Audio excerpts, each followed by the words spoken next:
Yazdım adını kağıdın kenarına, çırp attım kalmadı iz. Sen geçirsen gözümün yanından hasta hasta, yüreğim kaçır tapılmır iz.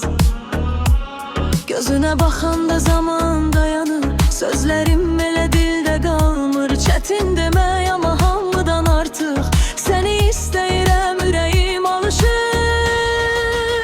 Ürəyimi istər, onu verim sənə, desən gel kaçıp gelim yanına yenə. Gece gündüz fərqi yox, çağır məni adımı çək. Nəfəs olum bu həyatda sənə, ürəyimi istər. Ürəyimi istər, ürəyimi istər, onu verim sənə, desən gel kaçıp gelim yanına yenə.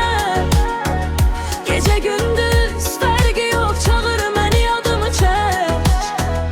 Nəfəs olum bu həyatda sənə, ürəyimi istər. Ürəyimi istər.